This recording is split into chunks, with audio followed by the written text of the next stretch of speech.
lugar onde tudo é favorável para que milagres aconteçam. Tudo é favorável para que sejamos curados. Tudo é favorável para que intervenções divinas aconteçam. Oh, aleluia! Obrigado, Senhor. Nós começamos a nossa semana apresentando as nossas primícias de gratidão ao Senhor, Pai. Oh, aleluia! Tivemos uma semana tão boa e estamos começando uma melhor ainda. Obrigado, Senhor, pelo privilégio de estarmos aqui. Nosso testemunho é que muitas coisas se levantaram para que a gente não estivesse aqui, mas nós estamos. Oh, aleluia! Nós contamos com a graça, com a provisão, com o seu amor por nós, Pai. Te agradecemos em nome de Jesus. Aleluia. Aleluia. Sabe, eu sei que você está feliz demais, porque eu sei que eu também estou. Está num lugar e num ambiente onde a gente pode ser alcançado pelo Senhor. Eu sei que Deus pode nos alcançar em qualquer lugar. Cada um de nós somos templo do Espírito Santo. Mas quando a gente se junta, há uma unção coletiva e existe um propósito que a gente tem quando a gente está junto, que é de buscar o Senhor. Eu sei que você sabe que Ele habita em você e que a gente está falando de relacionamento, mas a Bíblia diz que quando nós buscamos ao Senhor, Ele se torna recompensador daqueles que o buscam. Há uma recompensa no fato de você ter saído da sua casa e vindo congregar. Deus não comprou o seu relacionamento, Ele não está pagando para você congregar, mas porque a gente decidiu congregar, há uma recompensa. Porque Ele é bom. Amém. Eu estava meditando e pensando no que a gente está vivendo esse final de semana. Há alguns anos atrás eu ficava ouvindo mensagens da Janaína, ouvindo pregações e eu vou te dizer, foi uma das ministras que eu mais ouvi várias vezes as mesmas mensagens. Ouvia e ouvia e ouvia e ouvia. E quando chegou o ano passado, a gente teve a oportunidade de ter a Janaína com a gente. E eu fiquei meio assim, como quem sonha, sabe? Porque é algo que é improvável, sabe? Não tem... A única coisa que a gente pode dizer é só poderia ter sido Deus. E eu fiquei tão grato com isso. E aí agora a gente tem a Janaína um dia a mais do que a gente teve o ano passado. Porque ano passado foram 2 dias, esse ano foram 3 dias. E como a vida do justo é como a luz da aurora, mais e mais, né? A Bíblia diz que se a gente busca em primeiro lugar o reino de Deus e a sua justiça, todas as demais coisas não são acrescentadas, são acréscimos, não são substituições. Então a vida da gente é sempre abundante, sempre crescente, sempre coisas vão sendo aumentadas na nossa vida, coisas boas, é claro. E quando a gente olha para o que está acontecendo, para o que a gente está vivendo, é de fato aquilo que a Bíblia chama de dupla honra. Sabe quando a gente fala que a unção que a gente honra é a unção que a gente atrai? É isso que tem acontecido, Janaína. A gente honra a unção na sua vida. Não é rasgação de seda, não sei se usa esse termo lá, não é bajulação, a gente não está fazendo média. É a realidade, a gente viveu isso, José é testemunha disso, muitos aqui que a gente compartilha sempre mensagens, áudios, porque a Bíblia diz que a gente precisa remir o tempo e a gente não tem tempo para ouvir tanta gente assim, então a gente escolhe os melhores, porque a gente está remindo o tempo. E de fato, uma boa parte dos que começaram aqui conhece bem o seu ministério e estão vendo que aquilo que a gente confessa e a unção que a gente honra é o que a gente recebe. Então eu queria aproveitar que você está de pé e convidar a Janaína aqui. E eu queria que você honrasse a vida dela, dessa mulher de Deus. Obrigada. Amém. Já que você ainda está em pé, então vamos orar? Amém. Senhor, nós nos colocamos diante de você hoje à noite, com o nosso coração aberto, nossa mente, trazendo o pensamento cativo, prestando atenção naquilo que vamos ouvir, declarando o nosso coração como uma terra fértil, para receber com mansidão a palavra em nós enxertada. E só assim ela é poderosa para salvar a nossa alma. Nós queremos ser salvos na nossa alma todos os dias. Queremos ganhar a nossa mente, ganhar a nossa alma. Nós queremos entender o teu reino, o funcionamento das coisas, queremos agir com os princípios certos, queremos te agradar em tudo, queremos fazer aquilo que é louvável diante de ti. Então, Senhor, você que nos sonda sabe que esse é o nosso coração. E nesse momento nós nos colocamos diante de você sem reservas, nos expomos sem proteção, porque não precisamos nos proteger de você.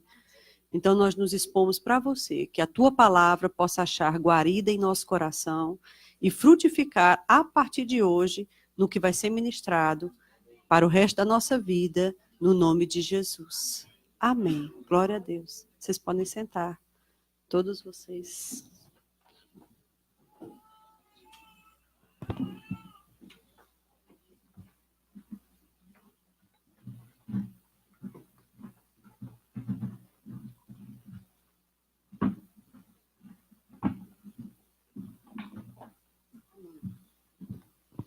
Então, para mim é honra, amém? A honra é minha, de poder estar aqui de novo, né? Tem agora. Eu estava aqui ano passado, como o pastor falou, eu reconheço vários rostinhos do ano passado aqui. E para mim é um prazer ter voltado, amém? O que a gente vai falar hoje à noite, eu tinha plena certeza na minha mente que eu tinha ministrado já aqui. E eu vim perguntando a André se a esposa, se eu tinha ministrado isso, e eles disseram não. Aí confirmei com o pastor, eu já não ministrei essa passagem assim, assim, assim. Ele disse não. E eu pensei, rapaz, eu não ministrei isso aqui. Aí, durante o louvor, eu me lembrei, por que eu não ministrei isso aqui. Aí eu comecei a me lembrar que o ano passado, antes de vir para o culto do domingo à noite, né, eu estava orando sobre o que a gente ia conversar, sobre o que trazer, e me veio essa ministração de hoje. E aí eu já tinha ministrado isso aqui em outros lugares. Talvez, se você me ouve do jeito que o pastor está falando aí, então você já ouviu isso aqui, né? Mas aí eu lembro que eu estava, pronto, vou ministrar isso. E na ocasião é interessante, eu percebi aquela nota que diz, não, dessa vez não. Ainda não. Eu disse, então tá bom. E aí eu falei sobre 1 Coríntios 12, sobre as muitas vozes. Mas aí dessa vez diz, pronto, agora pode. Então, a gente tem que entender, sabe o quê? Que o dono do negócio é Deus. E como dono, amado, ele tem total autoridade de dizer o que ele quer.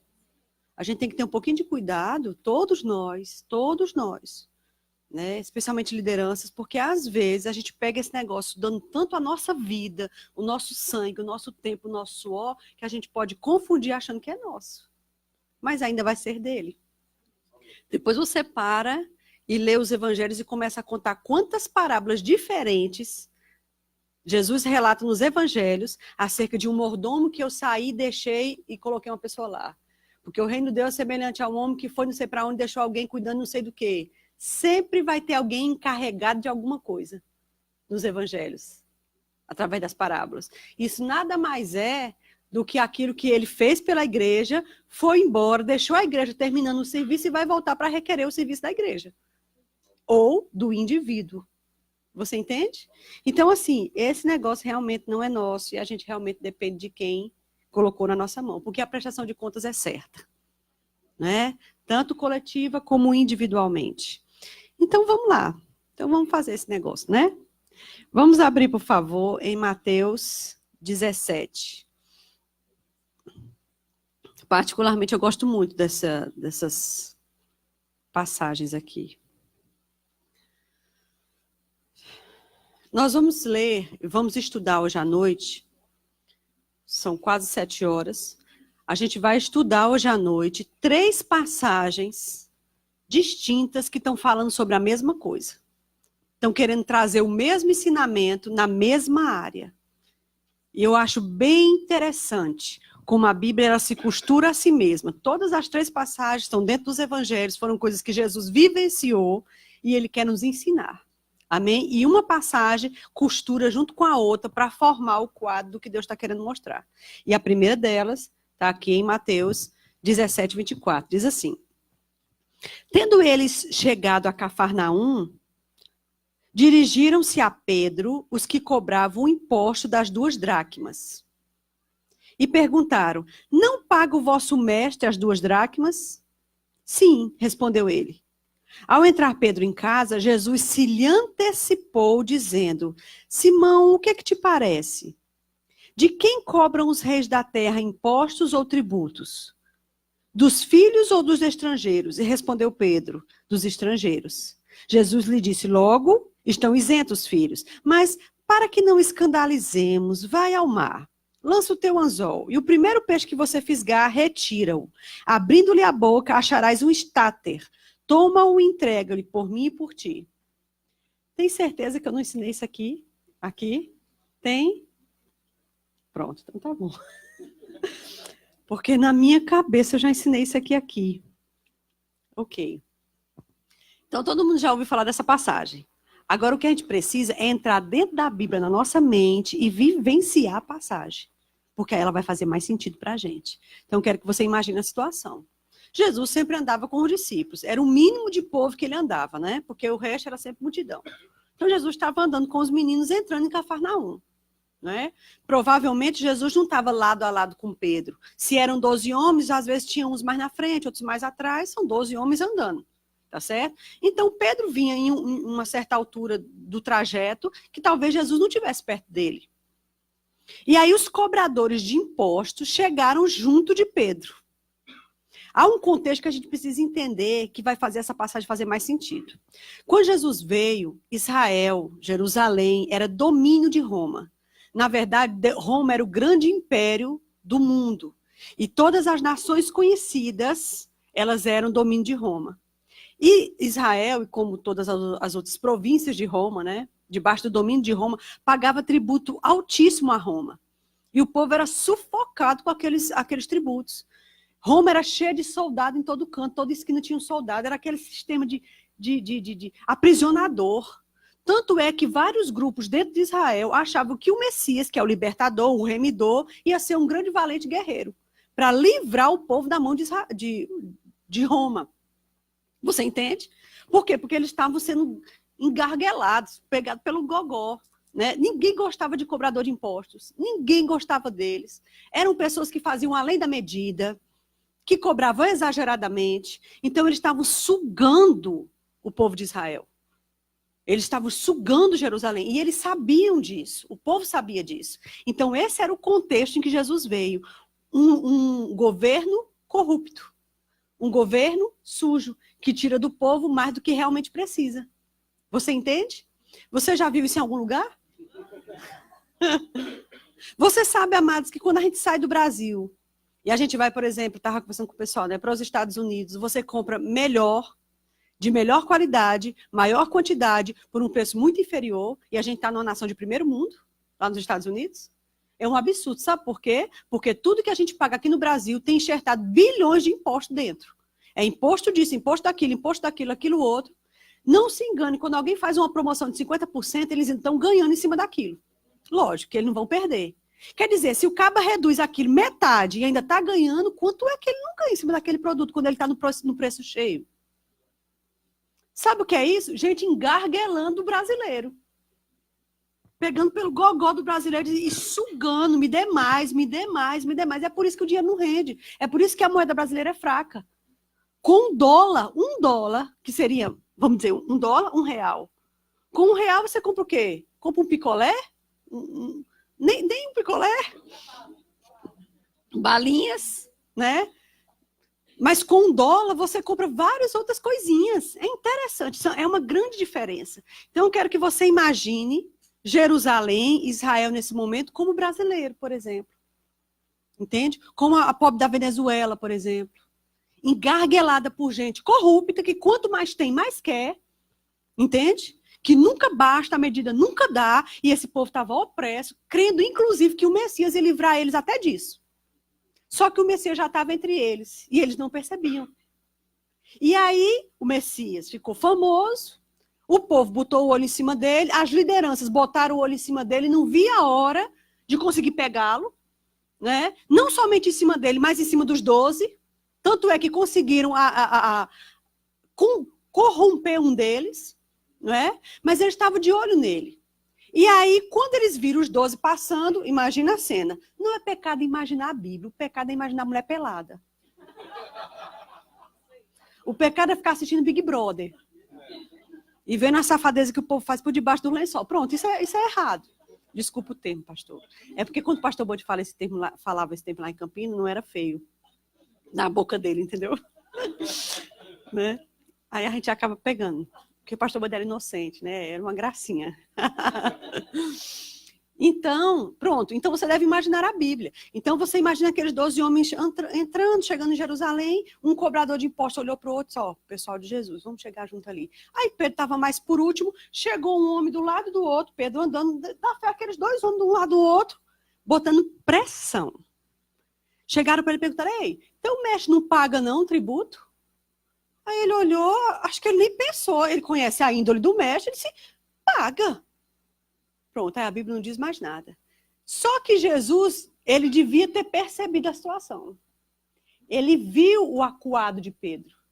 Ele viu como o Pedro foi pressionado por causa de dinheiro, por causa de tributo, por causa de coisa que Pedro tinha que pagar. Na verdade, não era nem de Pedro que estava sendo cobrado. Ele perguntou, o teu mestre não paga não as 2 dracmas? O teu mestre não paga o tributo não? Ele foi cobrado por uma dívida de Jesus. Então, Jesus viu ele acuado. Aí sabe o que Jesus fez? Quando eles entraram na casa, a Bíblia diz que Jesus se antecipou. Amado, isso fala para mim de um amor profundo. Sabe quando você está sendo cobrado por aqueles impostos que você tem que pagar? Aluguel, colégio de menino, entendeu? É IPTU, é não sei o que do carro, é um monte de coisa chegando. Imagina esses 2 homens como todas essas cobranças em cima de você, porque todo mundo paga. Ah, você tem a sua casa própria, graças a Deus, mas com certeza você paga outras coisas. Todo mundo está pagando tudo o tempo todo. É dinheiro saindo da gente o tempo todo. Então você imagina esses 2 homens com uma pressão que vem sobre você, sobre você, sobre você, sobre você, sobre você, sobre cada um de nós. Jesus, vendo essa pressão, ele se antecipou. Ele disse assim, Pedro, me diz uma coisa. Ele queria puxar a mente de Pedro para sair daquela pressão. Fique comigo. Porque hoje você vai ser Pedro. Hoje você vai ser Pedro várias vezes. Fique comigo, essa é só a primeira passagem. Tá bom?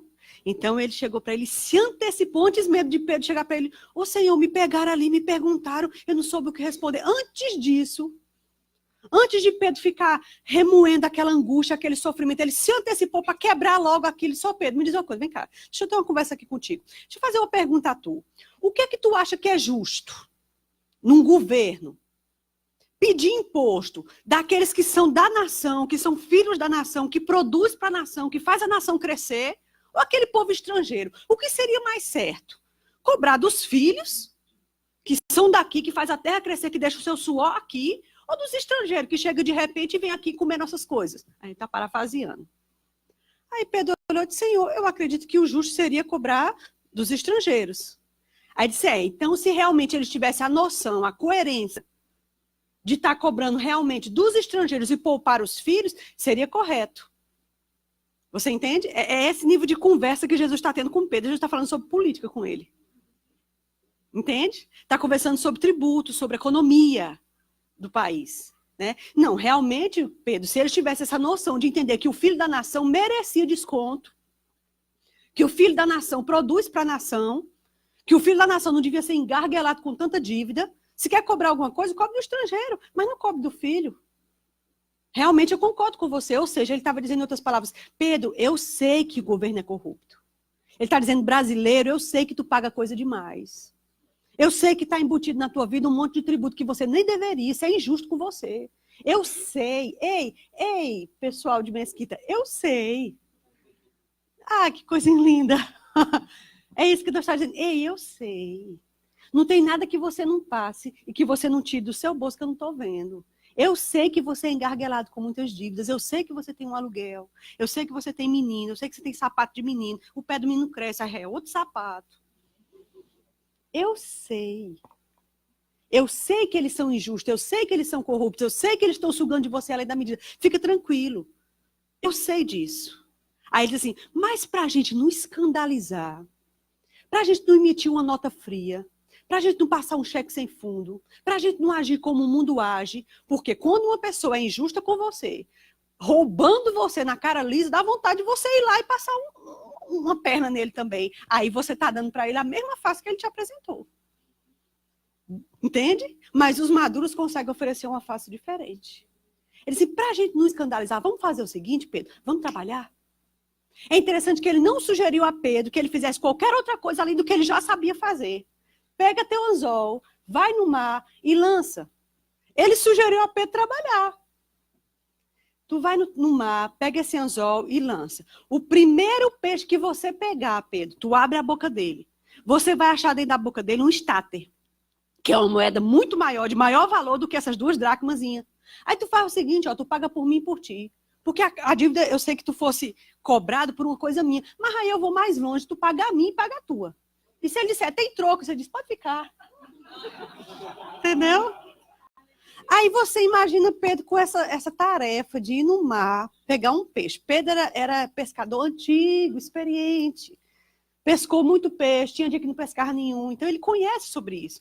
Deve ter tratado muito peixe na beira da praia para vender. Ele provavelmente, amado, nunca achou um estáter na boca de nenhum peixe. Aí Jesus vai dar uma ordem dessa. Vá lá no mar. O primeiro que você pegar, abre a boca dele.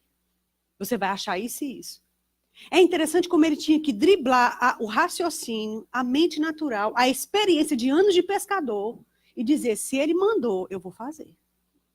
Se ele falou, ele sabe o que está dizendo. Você entende? E ele foi naquele caminho, preparando aquele anzol, e eu acho que ele batalhava na sua mente, e o diabo dizia, tá vendo que isso não existe, né, Pedro? Que esse negócio de pegar um peixe e achar um monte de dinheiro dentro da boca desse peixe, isso não existe, Pedro. Tu é esse pescador antigo. Qual foi o dia que tu achou qualquer uma pedra preciosa dentro de um peixe? Mas é interessante porque, debaixo de uma ordem específica, eu e você sempre temos que nos despir da razão, da inteligência, da coerência e ficar com a ordem. Entende? E aí ele jogou aquele anzol, pegou o peixe. Eu imagino que quando ele pegou aquele peixe, ele ficou ainda esperando um tempo para ver se abria a boca. Lutando, debatendo. Quando ele pegou a faquinha, deu um rasguinho aqui nos 2 lados, que ele abriu, eu acho que o sol bateu e o estéter brilhou no olho dele. Quando ele arrancou, eu disse, eu não acredito, não é que é mesmo? Que interessante, porque toda obediência será justamente recompensada. E eu quero que você observe o seguinte, que Jesus, quando ele disse, você vai arrancar o estéter da boca dele, aí você vai e paga. Aí eu te pergunto, como a gente já tem falado, a dívida que foi cobrada era de quem? De Jesus. Foi cobrada a Pedro, porque ele era um discípulo dele. Eles não tiveram coragem de encalcar Jesus, né, de botar pressão em cima de Jesus, procuraram Pedro. Mas a dívida era de Jesus. Jesus poderia ter dito assim, tu vai, lança teu anzol, pega o peixe, tira o estáter, aí tu traz para mim que eu quero mesmo ir lá pagar esse pessoal. E estava certíssimo se ele tivesse dito assim. Mas ele disse assim, tu pega o estáter, aí você vai pagar. Porque eles humilharam você. É você que vai lá e vai mostrar o estáterzão para eles. Entende? Sabe o que isso me lembra? De Salmo 91, quando diz, somente com os teus olhos você olhará e verá a recompensa dos ímpios. Parece também o que o Salmo 23 diz, que ele vai preparar uma mesa diante de você na presença dos seus inimigos, vai ungir a sua cabeça com óleo, o seu cálice vai transbordar e seus amigos vão ter que ficar bem caladinhos, seus inimigos. Entende? Porque se a dívida era de Jesus, ele poderia ter pego o peixe, já seria um grande exemplo de milagre para Pedro ter tido aquela experiência, dava o estáter a Jesus, Jesus ia lá e pagava. Mas se ele foi humilhado, é ele que tinha que ser exaltado. Se ele foi machucado e pressionado, era ele que tinha que viver a experiência de chegar lá e dizer, ó, tá aqui, ó, tá pago. Ele mandou pagar por ele e outra coisa, bota na conta minha também que ele mandou pagar por mim. Tá resolvido. Você entende? É interessante isso. Porque, amado, Deus não quer que nenhum filho dele se sinta humilhado, nem rebaixado diante de ninguém. Ninguém. A gente tem que entender que ninguém é o que você tem. Você não é o que você tem. Você não é o que você veste, você não é o que você calça, você não é o lugar onde você mora, você não é o transporte que você usa. Nós não somos o que temos. O ímpio, especialmente o ímpio que tem muito dinheiro, coitado. Ele cai no engano de achar que ele é o que ele tem. Então, ele só é respeitado se ele tiver com uma roupa de marca, só é respeitado se ele tiver com um relógio bem bonito, bem grande, bem de marca, quando ele desembolsa aquele super celular dele, quando ele abre o carro dele que não precisa nem apertar, ele passa assim a mão, ou sei lá como é agora. Você entende? Aí isso faz dele, por quê? Porque o mundo valoriza as pessoas que têm. Aí o que acontece? Quem não tem, automaticamente se sente desvalorizado. E desvalorizado, a gente começa a desenvolver proteções. A gente quer se proteger. Porque ninguém me respeita porque eu não tenho. Porque eu não uso. Porque eu não calço. Porque eu não visto. Aí ninguém me respeita. Eu não sou aceito. Eu não tenho entrada nesse lugar. Eu me sinto mal nesse ambiente. Porque aqui todo mundo tem isso e aquilo. Mas eu não tenho nada. Aí a gente se sente humilhado de graça. Ninguém disse nada. Ninguém falou uma palavra. Mas a condição em que Satanás tem colocado a sociedade já faz a gente sentir essa distinção de graça. Isso é um contexto específico. Quando a gente nasce de novo, dentro desse mundo velho que a gente cresceu, e isso está dentro da gente, quando a gente nasce de novo, a gente tem que aprender, agora, pela Bíblia, a modificar todos os pensamentos para alinhá-los de acordo com a Bíblia, e esse é um deles. Entende? Não se sentir menosprezado, nem inferiorizado, nem rebaixado, porque Cicrano tem, mas eu não tenho. Cicrano veste, mas eu não visto. O carro dele tem um carro, mas eu não tenho nenhum. Fulano tem uma casa própria maravilhosa, mas eu moro aqui nesse cafofo. Entende? Porque, na verdade, quando nascemos de novo, no espírito, você é mais rico do que qualquer bilionário do planeta. Você pode não ter uma casa grande em Dubai. Entende? Você pode ter que crer todo mês para pagar seu aluguel, crer todo mês para botar comida no prato dos seus filhos, mas você é rico por dentro. Porque se o milionário de Dubai for atropelado e morrer, ele vai arder no inferno a vida toda. Mas se você for atropelado e morrer, você vai reinar no céu a vida toda. Oh, que grandiosa diferença. Então, realmente, quem está por cima aqui na história? Você entende? A questão, amada, é o óculos com que nós nos vemos. Porque o óculos que a nossa vida e a nossa história, a nossa criação colocou em nós, é por ele que a gente vê a vida. É por ele que a gente vê os outros e é por ele que a gente vê a nós mesmos. A gente precisa, sabe o quê? Limpar o óculos. Limpar o óculos com o quê? Com este produto. Tem produto melhor para limpar óculos, forma de ver, forma de enxergar a vida do que esse produto. Não é à toa que a Bíblia diz que você e eu precisamos renovar a nossa mente para que a gente consiga provar. Boa, perfeita e agradável vontade de Deus. Se eu não renovar, não provo. Não nos sintamos inferiores só porque a gente não tem, porque você não é o que você tem. Sapato, você pisa em cima dele. Só pisa. Roupa é para cobrir nudez. Casa é porque você precisa chegar num canto e dormir. Para não levar chuva nem sol. Você entende? Amém? E nesse primeiro versículo, a gente tem mais dois. Ele está falando sobre dívidas ordinárias. Dívidas obrigatórias. Que todos nós temos. Quando ele fala de imposto, ele fala daquilo que a gente tem que estar pagando. Tem que estar comprando. Tem que estar adquirindo. Tem que estar honrando nossos débitos. Ele diz, não escandalize. Pedro, eles estão errados, eu sei que isso é demais, eu sei que isso é abusivo, eu sei disso, mas a gente não vai escandalizar, Pedro, porque a gente é crente. Sabe o que a gente vai fazer? A gente vai trabalhar. A Bíblia diz, o trabalho para tudo é proveitoso. O ficar só em palavras é que traz pobreza. Não é assim? Então, eu acho que essa passagem está nos ensinando muito mais do que o que a gente consegue perceber. Entende? Ele está querendo dizer também o seguinte, ó Pedro, o teu trabalho comigo é abençoado. Mesmo que seja o trabalho de um simples pescador, porque havia níveis e níveis na sociedade na época de Jesus, como existem níveis e níveis na nossa. Tanto faz o gari como um mega empresário. Qualquer um dos dois podem ser amaldiçoados no seu trabalho com a ausência de Deus ou abençoados no seu trabalho com a presença de Deus na sua vida. Ele só está querendo dizer, o pouco, Pedro, comigo é muito. Vá debaixo de uma palavra minha, vá crendo em fé, joga o teu anzol, faz aquilo que tu faz todo dia. É aquele mesmo trabalho todo dia, Janaína? É ser vendedor de sapato todo dia, subindo e descendo para trazer sapato para a madame? É.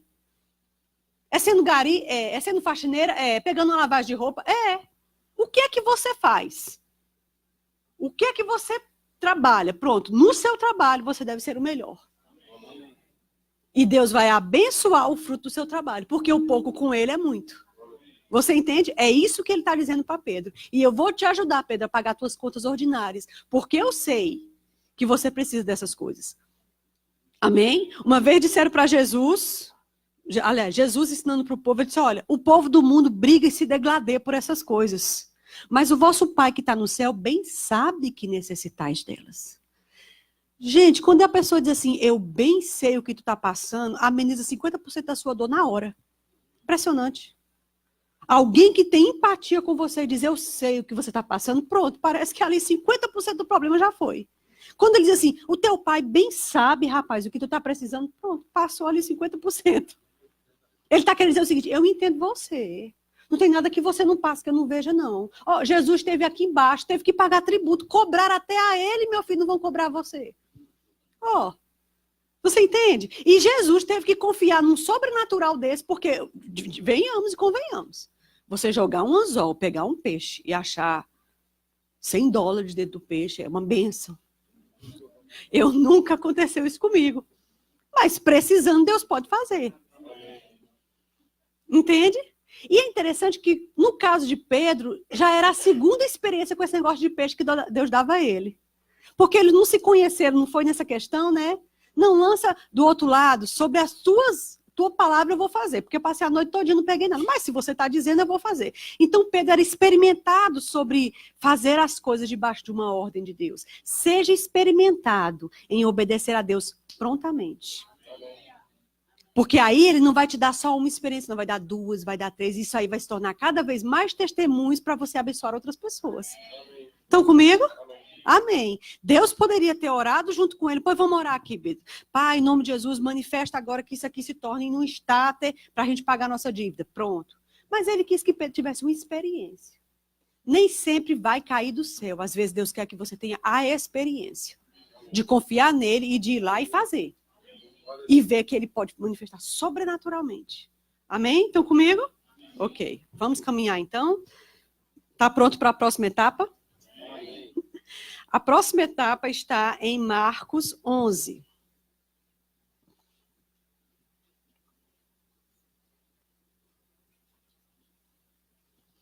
Marcos 11.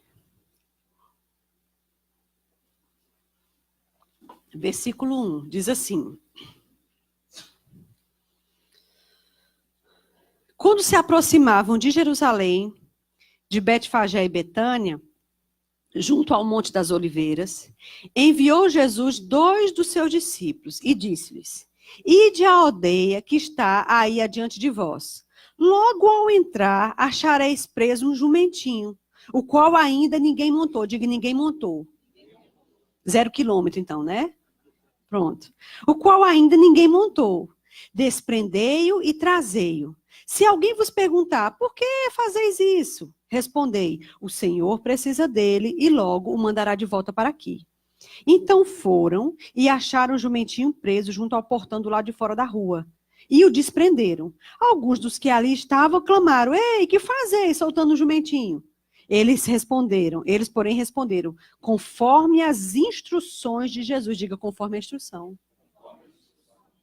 Então, os deixaram ir. Amém? A gente sabe como foi isso aqui, foi a entrada de Jesus. E ele queria entrar no jumentinho. Vamos observar esse outro versículo aqui. Naquela época, não existia carro, não existia moto, não existia bicicleta, não existia patins, nem skate. Todo o traslado era feito ou por mar, em navios, ou por terra, todo o traslado era feito com animais. Tinha as carruagens, em que os animais, os cavalos levavam, e tinha as pessoas que tinham seu próprio cavalo, e tinha as pessoas que ainda conseguiam ter um jumentinho. Existia, então, níveis e níveis de transporte. Você está comigo? Então, as pessoas da elite, as pessoas do reino, que tinham dinheiro, tinham carruagens com seções de 6 cavalos, 2, 2 e 2. Era aquela cavalaria. Quanto mais cavalo, mais velocidade. Grandes carruagens. Então, quando o rei entrava na cidade, todo mundo com a corneta avisava que ele está entrando para abrir a passagem, porque o carro do rei era carro importado de primeira linha. Zim! Passava, chega e ninguém via. Era aquela coisa impressionante, né? Como o pastor tentando tirar a foto de um... Qual era o nome do carro que eu nem sei? Jaguar. A gente foi almoçar e tinha um Jaguar estacionado. Aí o pastor queria fotografar o Jaguar e pediu para a Josi ficar assim do lado para... Desculpa aí, pastor, revelei. Porque carro brilha o olho do homem, né? O homem gosta de carro. Eu não sabia o que significava aquilo.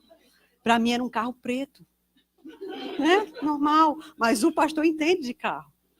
Então, entende? Então, os grandes homens, os ricos, os poderosos, o pessoal que tinha dinheiro, andava em grandes cavalarias. Aí, descendo para outro nível, tinha o pessoal mais ou menos, que tinha dois cavalos. Então, eles iam naquela charrete. Ou naquela cavalaria. Aí, às vezes, uma pessoa tinha menos, então ela tinha o seu próprio cavalo. Aí, um tinha um pangaré, outro tinha uma aguinha, e assim ia indo de acordo com a posse de cada um. As pessoas mais simples tinham um jumento. Você entende? Então, a gente pode imaginar que o jumento é um carro popular. Só que esse jumento aqui era um carro zero. Incrivelmente zero, por sinal, porque tem um jumento que ninguém sentou ainda, sobrenatural, naquele lugar. Você entende? Então, o que é que Jesus está falando aqui agora? De transporte. Deu na cabeça dele que ele queria entrar num jumento. Poderia ter arranjado uma carruagem, sim. Poderia ter arranjado uma mega carruagem de 3, 4 seções de cavalo, poderia. Mas ele disse, não, vou entrar no carro zero. Popular, mas zero. Você entende? Aí chamou o menino porque ele podia ter resolvido a parada, mas ele quer que você tenha a experiência. Amém. Porque, mais uma vez, a dívida era dele. Quem ia sentar no jumento? Ele. Mas ele queria que o menino tivesse a experiência. Só, menino, vem aqui. Vem aqui, deixa eu dizer uma coisa a vocês. Eu não... Talvez Pedro estivesse no meio. Né? Pedro já tinha tido experiência, talvez chamou Pedro e João. Vem cá, menino, olha. A gente vai entrar naquela cidade, eu quero que vocês vão na frente. Logo que vocês entrarem, vocês vão achar na entrada da cidade um jumentinho amarrado numa estaca, num lugar. Eu quero que você desamarre o jumento e traga para mim. Se alguém perguntar, ei, rapaz, está levando esse jumento para onde? Pega ladrão. Aí você diga, calma, porque o mestre vai levá-lo, porque precisa usar, e logo devolverá. Aí ele disse isso para o menino, acho que os meninos olharam para o outro e disseram, meu Deus do céu, Pedro, ele está dizendo para a gente roubar um carro zero ali. Como é que a gente vai tirar esse jumento? Porque, amado, quem tinha os seus animais eram bens preciosos, eram carga, se levava água, se levava material, se levava gente, não era só pessoas em cima de animais, tudo se transportava através dos animais. Você entende? Então, acho que Jesus já tinha um elo afetivo com o jumento, porque Maria subiu grávida dele em cima do jumento para poder fazer o recenseamento. E ele quis entrar num carro zero, carro popular, mas zero. Entende? Então eles pensaram, mas rapaz, como a gente vai fazer isso? Mas é interessante porque, mais uma vez, eles tinham que lutar contra a razão, contra aquilo que é lógico, aquilo que parece coerente e obedecer. Amado, na vida é desse jeito. Não só para esse tipo de coisa, mas para tudo mais. Se é Deus que está falando, a gente tem que deixar de lado o nosso achômetro.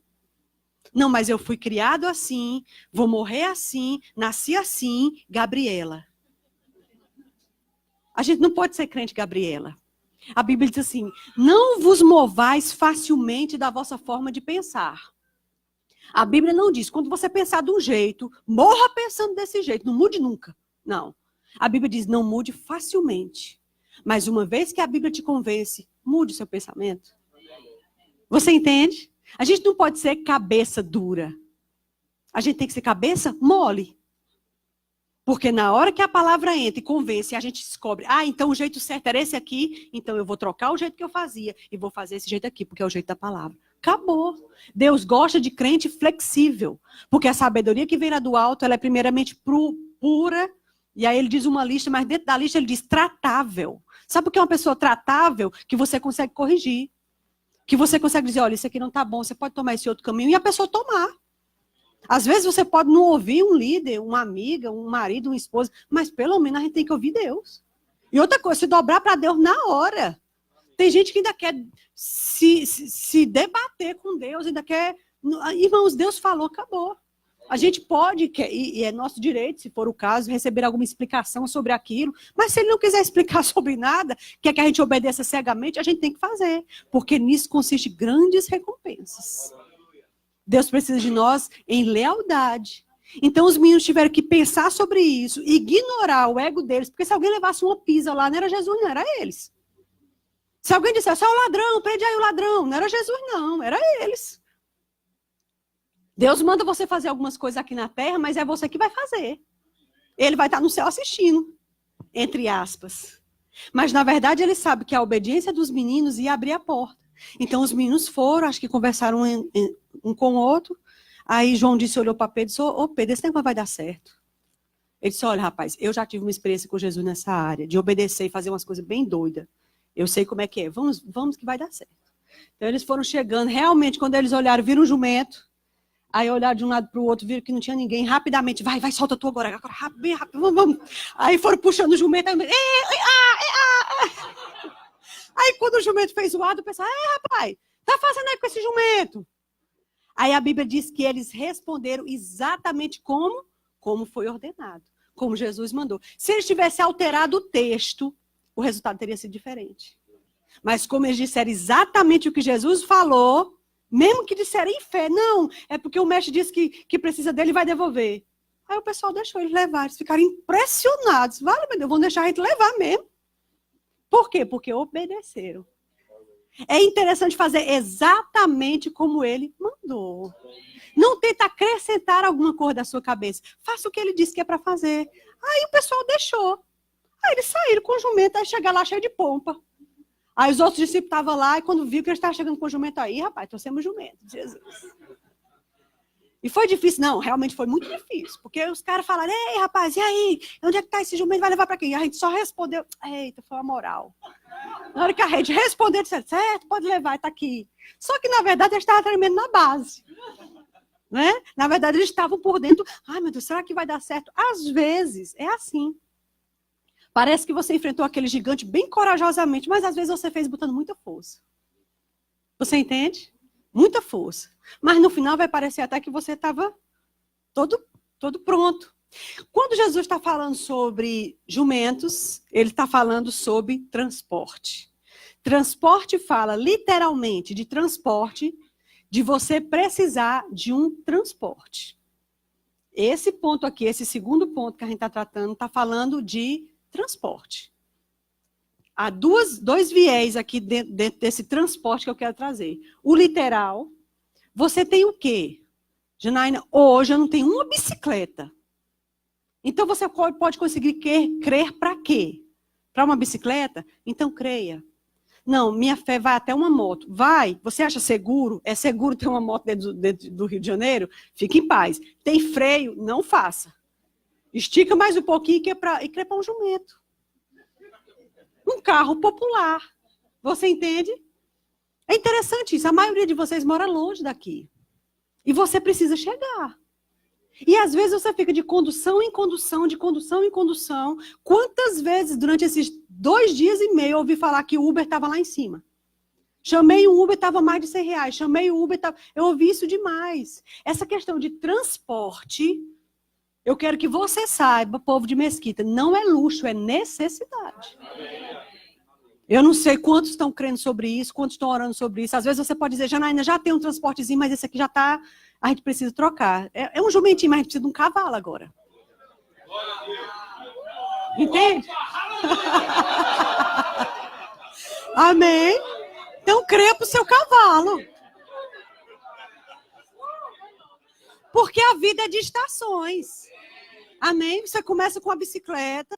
Depois, sei lá, se for o caso, tem uma moto. Aí tem um carro usado de 3ª, 4ª mão. E assim vai indo até que um dia você tem seu próprio cavalo. Entendeu? Se a sua esposa vai ter um filho, uma moto já não dá mais para vocês. Vocês vão precisar de um carrinho, porque tem que ajeitar o menino. Amado, não temas pequeno rebanho, porque aprove a Deus dar-vos o reino. Será que o reino é pouca coisa? Amados, um carro um jumento, um carro popular, zero, é muito na sua cabeça, é muito para suas posses, é muito para o que você trabalha e ganha mensalmente. Mas nós estamos lidando com Deus que é dono do ouro e da prata. Ele diz, meu é todo gado sob toda a colina. Ele está lidando, amado, com o cara. O bicho é o cara. Entendeu? É dono de todas as coisas. E você é filho. Ele disse, Jesus, uma vez, conversando com o discípulo antes de ser preso, ele disse assim, olha, até agora vocês não pediram nada no meu nome. Eu estou inaugurando aqui, diante de vocês, uma nova forma de oração de petição. Pedi no meu nome e dá-se-vos-á. Porque eu quero que a tua alegria seja completa. Pedi e dá-se-vos-á, para que a tua alegria seja completa. Não é para que a alegria dele seja completa. Irmãos, Deus não tem falta lá no céu. Lá não tem ninguém intimidando Jesus, perguntando se ele vai pagar as dracmas. Lá Satanás não entra para machucar Jesus, para perguntar se ele tem como se transportar para canto nenhum, não. Satanás está fazendo isso com você. Satanás está fazendo isso comigo. Jesus esteve aqui embaixo, ele sabe o que é sofrer pressão de pessoas. Satanás não poupou o próprio Jesus.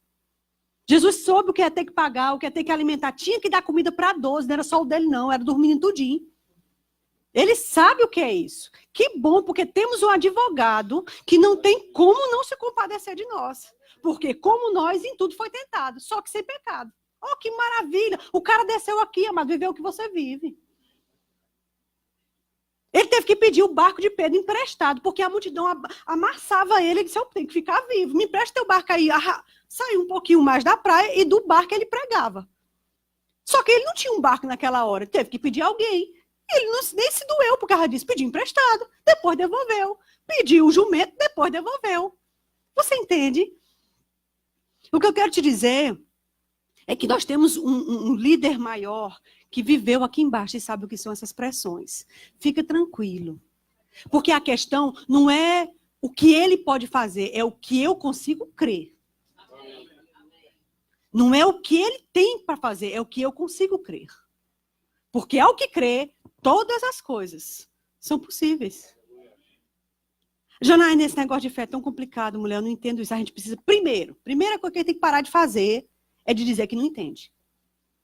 Pare de confessar que você não entende determinado assunto da Bíblia. Esse negócio de ser guiado, eu não entendo isso, porque todo mundo diz, eu ouvi Deus falar, mas eu não ouço nada Deus falar comigo, já. Eu não entendo isso. Para de dizer que não entende. Sabe por quê? Porque peixe nasceu para a água e a água para o peixe. Assim é todo nascido de novo. Você nasceu para a água. Você nasceu para a água. Você nasceu para as coisas espirituais. As coisas espirituais e você são uma coisa só. Elas precisam de você e você precisa delas. Um peixe, você joga ele na terra, ele não sabe se mover, mas na hora que ele entra na água, mas ele sabe perfeitamente que caminho tomar. Então você é nascido do Espírito e as coisas espirituais são pertinentes a você. Você é doutor em coisas do Espírito. Agora só precisa se aperfeiçoar. Dia a dia. Amém? Então, para de dizer que não entende fé. Não, você entende fé e outra coisa, você tem fé, porque todo mundo que nasceu de novo tem uma medida de fé. O que a gente precisa é deixar de ter preguiça e começar a alimentar para esse nível de fé subir. Porque aí sim você tem distinção de fé e fé. Porque cada um vai ter um nível de fé que fizer por onde ter. Uns buscam mais, outros buscam menos, aí isso aí realmente vai fazer diferença. Não é que Deus está fazendo acepção de nada. Vocês estão comigo? Transporte nesse segundo versículo também fala de precisar estar em algum lugar. Eu estou já passando para o terceiro versículo. Transporte literal. Se você crê e precisa de um transporte literal, pode começar a declarar e acreditar e fazer por onde. Declaração sem fé não funciona. E a fé sem obras é morta. Não começa a declarar aquilo que não faz sentido, aquilo que não é bíblico, aquilo que você não tem uma nota. Não, a Bíblia diz que se eu disser vai acontecer, então eu creio que vai criar asas em mim, porque eu quero ter a experiência de voar. Isso é lícito? Não, mas tudo que eu conseguir crer, tudo que você conseguir crer é baseado nessa palavra. Se você queria ser anjo, então não nascer ser humano. A gente não pode começar a declarar uma coisa que não tem base nenhuma. Meu marido me deixou, constituiu outra família, já tem 2 filhas, mas eu estou declarando que ele vai voltar e Deus vai desmanchar aquela família para te agradar agora? Cuidado, Deus está lidando com coisas maiores, a gente está lidando com o nosso pequeno mundo. Deus está vendo todo. Vocês estão comigo? E aí vai, meu filho, porque aí é outro tanto de história. Estão comigo? Então, transporte também fala de você precisar estar em um lugar. precisar ir a um lugar, estar em um lugar. Talvez isso possa falar, por exemplo, de você precisar conhecer Campina Grande. Janaína, eu tenho tanto desejo de ir, sei lá, para uma conferência lá, para um acampamento, para conferência de homens, de mulheres. Eu tenho um desejo de ir aonde brotou essa fonte da palavra da fé no Brasil. O que você precisa? De um jumento? Você precisa de quê? De crer para uma passagem de avião de ida e volta? De crer para uma estadia? Você sabe que há situações, há lugares em que vai ser desprendido um nível de unção que só vai cair em cima de quem estiver lá. A gente, graças a Deus, tem internet hoje, a gente assiste as coisas online, é ótimo. Pessoas são curadas. Quando era CD e fita, o povo ouvia, amado, e a unção vinha naquele... É coisa linda. Mas ninguém me diga que é igual a estar presente. Você entende? Tem um alimento, tem um nível de unção, um nível de orvalho que é desprendido para aquela reunião específica, quem estava naquele lugar, naquele dia. Você entende? Sabe quando você tem aquela impressão que você precisa ir para tal evento? Rapaz, eu preciso estar ali naquela igreja de Eliezer, naquele evento. Não sei o que é, mas eu preciso estar. Se você precisa estar e sabe no seu coração, não é querer estar. Se você quiser, Deus ainda pode ajeitar esse negócio, não tem problema nenhum. É um desejo do seu coração, amado. O que ele não vai te ajudar é desejar brincar carnaval. Desejar entrar no motel e trair sua esposa. Ele não vai lhe ajudar. Não é todo desejo do nosso coração, não, que ele vai... Mas quando a gente deseja uma coisa lícita, bíblica, que vai te acrescentar e te somar, tá tudo bem. Mas uma coisa é o desejo, outra coisa é a direção. Sabe uma coisa que começa a brotar no teu coração, que parece que é você que está querendo, mas depois você vê que é uma coisa que já nasceu, foi dele? Ele está querendo em você? Se você precisa ir em Campina, se você precisa conhecer um evento do ministério, se você precisa conhecer Jen, saber quem trouxe essa palavra da fé para cá, e você não vê por onde, mas você deseja, começa a colocar a tua fé em ação e crer que você vai pisar naquele lugar. É um lugar comum como qualquer outro lugar. Amém? Tem erro e falha como qualquer lugar, porque é feito por homens. Homem tem falha. Normal demais. Mas, às vezes, você precisa ver onde nasceu a fonte da palavra da fé no Brasil. Eu tinha muito desejo de ir em Tulsa para conhecer o rema de lá. Porque eu conheci Irmão Rega pelos livros. Na época, quando eu me converti, eu me converti numa igreja onde Natan fazia parte, acho que a maioria de vocês conhece. E os líderes hoje das igrejas em Fortaleza, dos Verbos da Vida em Fortaleza, era todo mundo junto ali naquele mesmo lugar. Nós éramos jovens, todos solteiros, e todo mundo estava junto na igreja. E eles conheceram os livros do Irmão Rega. Então, quando eu nasci de novo, eu fui discipulado por esse grupo. E eu lembro que o primeiro livro que Natan me apresentou, a gente estava dentro do ônibus, eu estava indo para a escola, 2 semanas de crente. Ele disse para mim, você precisa conhecer esse livro. Ele me apresentou O Nome de Jesus. Aí ele começou a fazer 1000 propagandas, porque quando ele quer, ele faz. Né? E você precisa conhecer esse homem. Quando você lê esse livro aqui, Janaína, nunca mais você vai querer deixar de ler esse homem. Aí ele disse, eu vou lhe emprestar, mas você, olha, não dobre, não risque, não faça isso, tá certo. E outra coisa, você tem 1 semana, consegue ler em 1 semana? Consigo, tá bom, vamos me esforçar. Pronto, me devolva. Porque ninguém tinha dinheiro para nada. Quando o nosso grupo se reunia, era um monte de jovens no fundo da casa dele, um quartinho que ele fez já no fundo. A gente se reunia, arranjou um livro do Irmão Rega, ele lia para todo mundo. Então, ficava o grupo sentado em círculo e um da gente lendo o livro do Irmão Rega para todos conhecerem. Assim eu conheci como ser guiado, assim eu li planos, propósitos e práticas. Por quê? Porque alguém lia para o grupo, porque ninguém tinha dinheiro para comprar. Você entende? Então, assim, essa palavra que eu comecei a ler, ela começou a entrar em mim, eu fiquei impressionada. Eu disse, meu Deus, existe um nível de fé desse jeito. Nosso pastor não cria em nada, não gostava do batismo do Espírito Santo, mas dizia, quem quiser ser batizado pode, mas eu não preciso. O bichinho, ele tentava ser diplomático, né? Tinha várias misturas na igreja e ele queria que todo mundo ficasse bem, amava todo mundo. Mas nós sabíamos que existia um nível maior. E eu lembro que nessa nossa busca, nesse nosso desejo, foi que a gente conheceu o pastor Bud. Nós fomos para um evento com a Sara Nossa Terra. Eles tinham um evento anual das Saras Nossa Terra do Nordeste. E nessa brincadeirinha a gente foi para Campina Grande, sabendo nem que Campina Grande existia.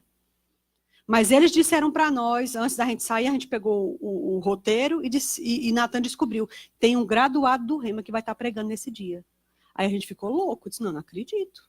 um monte de jovem, nem todo mundo trabalhava, levar a gente para jumento, porque nós precisávamos estar naquele lugar. E a gente não tinha como ir. E aí eu comecei a orar, Senhor, por favor, eu preciso ir. O Senhor tem que arranjar um jeito. Me diga o que fazer, para eu fazer o quê? Como é que eu posso? Aí eu lembro que Joanice, que hoje é nossa missionária no Japão, casada com Jussier, líder da mocidade, ela trabalhava na universidade, ela era concursada, e ela era bem minha amiga. Ela disse, Jane, se tua mãe deixar, eu pago tua ida e tua volta. Eu disse, Joanice, é de Deus. É o jumento que eu queria. Você vê que você precisa estar num lugar X, porque Deus plantou isso no seu coração e você precisa chegar. E Deus quer que você tenha a experiência de crer para conseguir chegar. E aí a gente fez a inscrição e saiu aquele monte de jovens. Acho que naquela ocasião nós éramos umas 25, 30 pessoas. Armando Sena estava naquele meio. Gilmar, que é o pastor da Via Sul, estava naquele meio. Naína, irmã do Natan, o próprio Natan, enfim, um monte de gente. Vera. E aí nós fomos. Eu lembro que no primeiro dia do culto, a gente esperando, ninguém sabia o horário que ele ia pregar. Nem tinha visto ele, não sabia cadê ele no meio das pessoas. Aí teve o primeiro culto, aí teve aquele dia. No outro dia, à noite, eles disseram, hoje à noite, depois do culto, às 10 horas, vai ser o evento não sei o que, dos jovens. Quando terminou o culto, já começava esse evento não sei o que, dos jovens. Quando começou esse evento, a gente era muito espiritual. Então eu fiquei chocada, porque tinha um globo de luz. E os jovens começaram a dançar. Menina, eu fiquei chocada. Eu lembro que Jussier, que hoje é marido de Joanice, que era da Sara Nossa Terra, botou um lencinho de casusa na cabeça, arregaçou as calças jeans aqui, e ele estava lá. Eu disse, meu Deus, o que é isso? Profano! Tão engraçado. Eles se conheceram nesse evento. E aí a gente pegou e se levantou, todo mundo, ninguém combinou, simplesmente o grupo se levantou, olhou uns para os outros e a gente saiu. Aí o pastor da Sara Nossa Terra, que era muito nosso amigo lá em Fortaleza, procurou a gente, levou a gente para um canto, aí conversou, explicou, disse, olha, é necessário que a gente tenha esse momento para os jovens e adolescentes, isso não está desmerecendo nada, eu peço a vocês um pouco de paciência, tarará. Não, tá bom, tudo bem, fomos para casa. No outro dia de manhã a gente chegou lá tão desanimado. Quando a gente chegou, amado, que começou a administração, o pastor anunciou, disse, nós vamos ter agora um irmão americano, Bud Wright, pode subir. Quando eu olhei ele, a gente estava espalhado no meio do povo. Aí eu disse, meu Deus, não acredito. Quando ele começou a ministrar, eu nunca conheci o irmão Rega. Quando o grupo foi a primeira vez lá de Campina Grande, Gabriel era pequeno, eu não pude ir. Mas eu conhecia pelo que eu li. Quando você lê muito uma pessoa, você conhece quem ela é. Você não conheceu Paulo, mas quando você lê as epístolas, você pode quase formar o caráter de Paulo, os traços de Paulo. Porque você lê a pessoa, ou ouve a pessoa, entende? Então, quando ele subiu, que começou a pregar, nossa, era aquela comoção no nosso coração, porque fazia anos que a gente lia livro de irmão Rega, um livro para todo mundo. E agora estava ali um cara, para mim, era mesmo que ver irmão Rega. Nós olhamos uns para os outros no meio da multidão, e sabe aquela sensação de dizer assim, cheguei em casa, pronto, é isso aí, achei. Entende? Pronto, é isso aí. Quando nós terminamos aquela reunião, a gente se juntou, os 30 jovens. Aí Gilmar era presidente da mocidade na época, Joanice era vice. Gilmar disse, Natan disse, Gilmar, tu tem que chegar junto dele, marcar uma agenda, qualquer negócio. Aí Gilmar cercou ele, e ele com Jen, Sâmia, Alexandra. João estava no grupo, eu não sabia, porque não sabia de nada. E aí eles, pastor, nós somos de Fortaleza, nós estamos aqui 30 jovens, a gente quer saber se o senhor podia marcar uma agenda com a gente, o que o senhor pode fazer? Aí ele disse, não, aí ele foi bem gentil, posso, vamos fazer o seguinte, vamos almoçar comigo. Aí chamou Gilmar e Natan para almoçar com ele, a gente ficou arrasado. Não acredito que eles vão almoçar na casa do pastor Bud. E a gente ficou naquela ansiedade para saber como foi. Quando eles voltaram, cerca de 3 horas da tarde, Natan disse, olha, eu fui no banheiro dele. Quando eu sentei lá, gente, tem um baú assim, cheio da revista World Faith. World Faith, amado, o pobre Natan tinha feito uma tentativa de conseguir se associar para chegar a essa revista que o pastor Bud tinha no banheiro. Para ler enquanto estava lá. Você entende? E ele disse, eu não acreditei. Quando eu vi aquele balaio, eu disse, meu Deus. Aquele jeito, né? É interessante, porque a alma farta, ela pisa o favo de mel. Mas para sedenta, toda amarguinha já é doce. Não é assim? Né? Aí ele disse que ele pediu uns exemplares ao pastor Bud, era do ano de 90 e não sei quanto, bem atrasado. Pastor, eu posso levar aqui? Ah, irmão, pode levar, leva esse aqui, leva aquele ali também. Gente, pega esse aí para ele. Ele ficou tão chocado, como os meninos eram sedentos, que isso comoveu ele, Jen. Aí a gente perguntou, e a mesa dele é como? Tu sentou assim, como foi? Eu sei o que é isso. Você viu o quê? Ele come como, Natan? Assim, ele bebe o quê? Como é que é? E assim, como é tudo? Assim, ele pregou para você, ensinou alguma coisa. Rapaz, olha, ele é assim, ele é assim. Aí os meninos se gabavam, porque foram os que foram, né? Engraçado. 2 anos depois, só 2 anos depois, eles conseguiram levar o pastor Bode para lá, para a nossa igreja. A gente não estava acreditando que aquilo estava acontecendo, né? E aí foi ele, Jen, Sâmia, Alexandra e João. E nesse evento foi que eu comecei a conhecer João. Ah, isso é uma outra história, a gente conversa em outro momento, para não tomar nosso tempo, tá bom? Mas eu fiquei impressionada. E naquele evento, Deus deu oportunidade àquele pastor de ele abrir uma porta e deixar as ovelhas entrarem por aquela porta para que todo mundo recebesse do sobrenatural, mas o pastor não quis. E aí eu sabia no meu espírito, isso aqui é um divisor de águas. Deus está dando a ele a oportunidade de toda a igreja ser abençoada com essa palavra e ele abrir a porta para que a igreja possa receber essas coisas. Se ele fechar, a igreja vai rachar. Aí, dito e feito. Com pouco tempo, começou uma célula do Verbo da Vida e todo mundo que cria nessa mesma palavra foi para aquela célula. E aí, agora ele tinha a igreja que ele realmente queria, do jeito que ele queria, que cria como ele. Não tinha mais uma igreja dividida. Ele tinha uma igreja que cria como ele. Certíssimo. E a gente que não cria igual foi para outro lugar e hoje nasceram os verbos da vida que estão lá. Com pouco tempo eu casei com o João e vim embora. Você entende? Fiz o rema e estamos aí. Mas eu fico pensando, se eu não tivesse estado naquele evento, era no Espásio, lá em Campina Grande. Se eu não tivesse ido, se eu não tivesse estado, às vezes você precisa estar em determinados lugares que Deus plantou no seu coração. Se você precisa se locomover daqui para lá, com tudo que implica essa locomoção, ida e volta, estadia, comida, como eu vou viver naquela temporada. Confia no Senhor. Entendeu? Deus precisa da sua obediência. Creia no seu jumento. Vamos para a terceira e última? Amém. Eu gosto muito dessa. Eu acho essa aqui muito legal. Ela está em Lucas 22.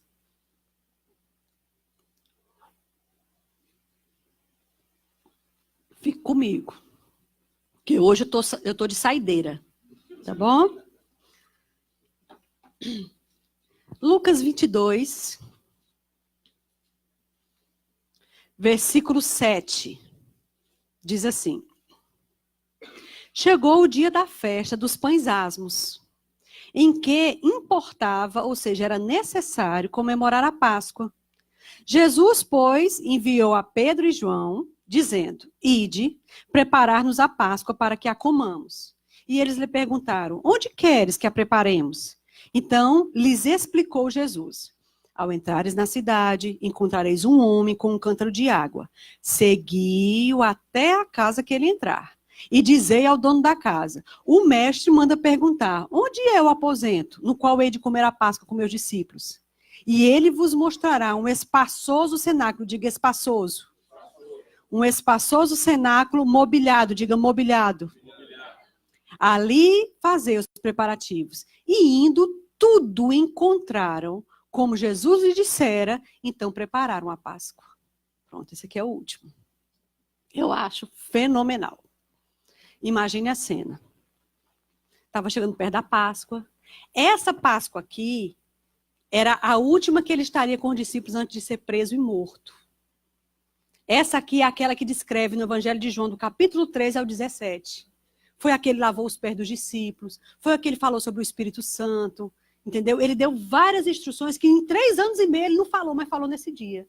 Então, aquele momento era um momento especial.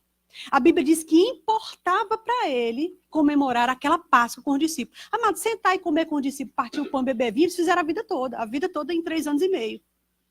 Mas aquele momento era um momento especial. Jesus queria, sabe fazer o quê? Uma despedida. Ele sabia que era temporário, ele sabia, lógico, que ele ia ressuscitar, sabia que ia passar 40 dias no meio deles, mas ele queria ainda aqui Antes de morrer, ele queria sentar com os meninos uma última vez. A Bíblia diz que a alma dele estava angustiada dentro dele. Sabe o que é isso? Ele estava assumindo a minha e a sua humanidade, o meu e o seu pecado. Porque até aquele momento tentaram matar ele várias vezes, mas ninguém podia tocar porque ele não tinha entregue a sua vida. Mas agora estava chegando a hora dele dar-se. Entende? Então, o espírito dele se mexia dentro dele. Não é à toa que logo depois dali ele foi para o Monte das Oliveiras, suou sangue, levou os meninos, perguntou por que eles não podiam vigiar com ele, os meninos dormindo.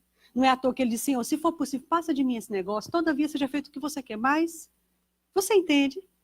Então era esse o momento. Ele queria fazer uma coisa especial para os meninos. Ele queria comer num lugar legal com os meninos. Ele queria comer num lugar que não fosse apertado, porque ele sabia que ele ia falar coisas sérias, os meninos iam estar conduídos. Ele sabia que ele ia lavar os pés dos meninos e ensinar uma grande lição com aquilo. Ele sabia que Judas ia sair para traí-lo e os meninos iam ficar todo atordoados. Ele sabia o que ia acontecer depois daquilo. Então Jesus queria fazer uma coisa especial. Aí ele chamou o menino, Pedro, de novo na história. Aí chamou Pedro e João. Agora ele ia fazer a Páscoa, mas ele queria que os meninos tivessem a experiência de preparar. Só, vem aqui, deixa eu dizer uma instrução a vocês. Vocês vão entrar na cidade e vocês vão seguir um homem com um cântaro de água.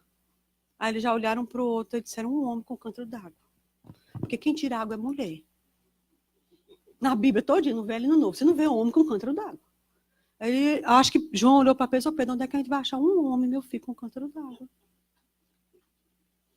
Pedro, que já era experiência de João, é melhor tu ficar de boa, porque tu não já sabe como é as coisas.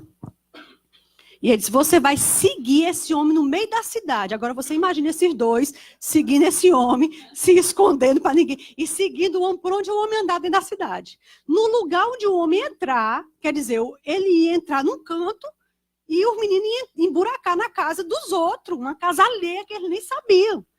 Quando você chegar lá, vocês digam ao dono da casa, olha, o mestre mandou perguntar onde é que é para celebrar a Páscoa. Ó, a moral.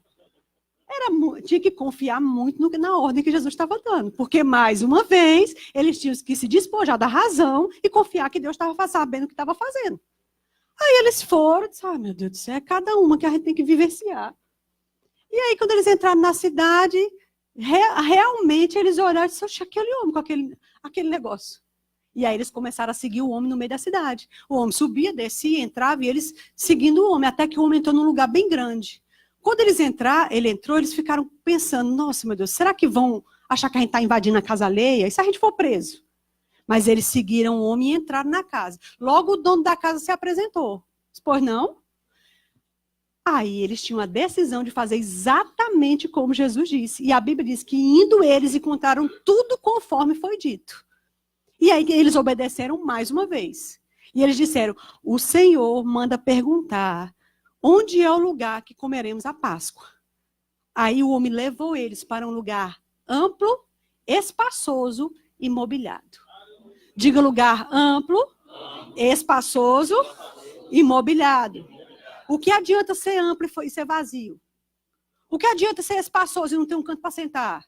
Deus fez a medida logo completa. Amplo, espaçoso quer dizer arejado, que entra luz, que entra vento, que não é sufocado, que não é agoniado. E outra coisa, cheio de móveis. Aí eu te pergunto, para que 13 homens que é um lugar mobiliado? Porque 13 homens se resolve aqui rápido, são só 13 homens, senta ali e come. Por que um lugar mobiliado? Por que tinha que ser tão amplo? Tão espaçoso, só são 12 homens. 12 homens, amado. Uma mesa assim, daqui para ali, sentando todo mundo de um lado do outro, já dá. Esse pedacinho que estava bom. Jesus podia ter resolvido essa Páscoa em qualquer canto, mas ele queria fazer um negócio bom por menino. Ele queria fazer uma despedida digna por meninos. Ele queria dar um momento especial para os meninos. Quantos momentos especiais você quer ter com sua família? Quantas vezes tua filha vai casar? Talvez só uma. Quantas vezes teu filho vai se formar na faculdade? Talvez só uma. Quantos 15 anos essa tua menina vai ter? Só um. Vocês estão comigo? Quantos momentos especiais? Quantas vezes tu vai fazer 25 anos de casado? Só uma. Quantas vezes se completa uma boda de prata, uma boda de ouro? Só uma. Você vai completar 50 anos quantas vezes? Só uma vez. Você está entendendo? Quando um filho seu nasce, você pode ter 10, mas aquele é um filho. Esse aqui é o segundo filho. Cada filho é um filho. Há momentos especiais que você tem direito de celebrar e festejar. E às vezes você não faz porque não tem dinheiro. Porque não tem condição. Esse terceiro ponto fala de duas coisas. 2 viés. Esse primeiro que eu estou falando, de festejar, de celebrar as suas conquistas, as suas vitórias. E também de ter um lugar amplo, espaçoso e mobiliado. Tudo bem? A gente vai fechar com esses 2 viés. Então ele está dizendo, eu quero celebrar a Páscoa com os meninos. Deu na minha cabeça. Quero celebrar de boa, quero um lugar bom, quero um lugar amplo. Sei que os meninos vão se sentir apertados, angustiados por dentro, né? Um aperto emocional. E eu quero que os meninos sentem comigo na mesa essa última vez bem. Porque eu sei o que os meninos vão passar daqui a pouco. Eu sei que eles vão se dispersar, vão ficar escondidos como se fosse ladrão. Vão ficar com medo. Eu sei que Pedro vai me negar. Pedro vai fugir, começar a voltar a querer ser pescador. Pescador vai chorar amargamente. Eu sei que vai ser difícil. Antes do que os meninos vão passar, eu quero acolher eles com uma galinha aos pintinhos. Você entende, amados? Eu quero celebrar com eles. Deus celebra as tuas conquistas. Ninguém venha me dizer que Deus não é Deus festeiro. Em Israel, tinha ordenança de festa para tudo. Nunca vi tanta festa. O menino desmamava, era uma festa. O menino foi circuncidado, é uma festa. Ganhou a batalha, é uma festa. Você entende? Casou, era semana de festa. É muita festa. Ninguém venha me dizer que Deus não é Deus festeiro, porque é bíblico. E outra coisa, entendo o que eu quero dizer, era festa com dança. Agora a dança era uma dança limpa. Você vê que Miriam batia seus tamborins. Era uma festa familiar, entendeu? Todo mundo dançando junto. Não é esse agarrado que a gente tem hoje, não. Não é isso, não. E abaixadinha até o chão, não. Tem nada disso. O que acontece é que o pecado e o mundanismo, a carne, sujaram as celebrações. Aí hoje você não vê nada limpo, é tudo sujo. Aí você vai ficar de fora, lógico, se não é doido, fique de fora, pelo amor de Deus. Você entende? Mas nas festas de Deus, sabe por que tinha que ter muita música, e muita batida e muita zoada? Porque Deus quer que a gente entenda que a celebração tem a hora do silêncio e reverência absoluta. Você não ouve uma agulha no chão, mas tem a hora de barulho. Tem uma passagem no Velho Testamento que diz que uma das vitórias de Israel, o barulho da festa, da comemoração, foi ouvido nas cidades vizinhas. Me diga aí se não era muito zoada. Você entende? Então Deus é um Deus festivo. Ele quer comemorar o que você quiser que seja comemorado. Você vai casar uma filha sua, vai casar um rapaz seu. Esse filho só vai casar uma vez. Ele quer o quê? O que é possível? A sua fé consegue crer no quê? Não, Janela, a minha fé consegue crer para um bolo, 100 pessoas, um vestido de noiva bem arrumadinho, flores de verdade. Eu consigo crer para isso. Ela fica bem com isso? Fica. Então vamos crer todo mundo junto. Porque é mínimo, é seu direito. É uma celebração. Você entende? A gente está falando primeiro desse viés. Você vai celebrar o quê? Teu menino faz faculdade, amado, passa não sei quantos anos numa faculdade. Aí ele não tem dinheiro. Porque ninguém pôde pagar. Por quê? Porque era altíssimo. E no final ele não pode participar de nada. Ele só recebe, nem o anel de formatura ele está conseguindo comprar. Tem uma coisa errada aqui. Porque a desventura não é para as costas do justo, mas para o bolso do ímpio. Desventura não é para você. Seu menino e sua menina, se for importante para ele, porque tem gente que não está nem aí, está tudo bem. Mas se é importante para essa menina terminar esses anos de faculdade e ter tudo direitinho que ela tem direito, Deus também está dizendo sim e amém. Porque só ela sabe, só ele sabe os anos de faculdade. E outra coisa, quantos nãos ao pecado ele teve que dizer dentro dessa arena de faculdade? Desse meio sujo. Você, amado, não sabe às vezes o que é que teu jovem passa. O que é que tua moça passa. Em escola, em cursinho, em faculdade. É difícil. Se na tua época, quando tu era adolescente, era delicado, você imagina o seu jovem de hoje. Não é fácil. Eles chegam junto mesmo. Se o menino não pegar uma menina, ele é gay. É difícil. Então tenha compaixão do seu rapaz. Tenha compaixão da sua moça. Porque você também não acerta em tudo. Vocês estão comigo? Então assim, a menina vai fazer 15 anos, quer ser princesa. Não sei se ainda tem alguém que quer ser princesa nos 15 anos, mas pode ser que tenha. Você entende? Eu só quero que você entenda o seguinte. Ele disse, até agora você não tem pedido nada em meu nome. Peça, porque eu quero que a sua alegria seja completa. Você pensa uma coisa lícita, está dentro do que você pode crer? Faz, rapaz, está tudo bem. Eu quero celebrar com você tuas festas, tuas conquistas. 25 anos, quer fazer uma viagem com a esposa, não tem dinheiro. Você pode começar a crer, porque boda de prata você só faz uma vez. É uma vida. 25 anos, vocês construíram uma vida. Você entende? Deus só quer celebrar o que você quer. Você não quer, tá tranquilo também, tá jóia. Isso não te faz inferior a ninguém. Mas você quer, você pode crer. Jesus queria sentar com o menino num canto bom. Pronto, acabou. Foi lá e resolveu a parada. Do jeito que ele vai resolver a sua. Sobrenaturalmente. Amém? E o último viés sobre essa passagem. Ai, tô cansada já. Que a gente vai terminar com isso. É sobre esse negócio aí de lugar amplo, espaçoso, mobiliado. Amplo, espaçoso e mobiliado. Vocês precisam de um lugar amplo, espaçoso e mobiliado. Amém? Pronto. Então fique certo. Questão de tempo só. Ah, mas aqui em Mesquita não tem, mas Deus sabe onde é que tem. Se não tiver, vai levantar um construtor, ele vai construir e depois ele vai passar para vocês. Amém? Mas é necessário um lugar amplo, espaçoso, ventilado e mobiliado. Por exemplo, eu estava dizendo ao pastor, quem senta bem lá atrás fica esticando o pescoço. Aí ele me explicou, eu não posso subir esse tablado mais porque bate no teto.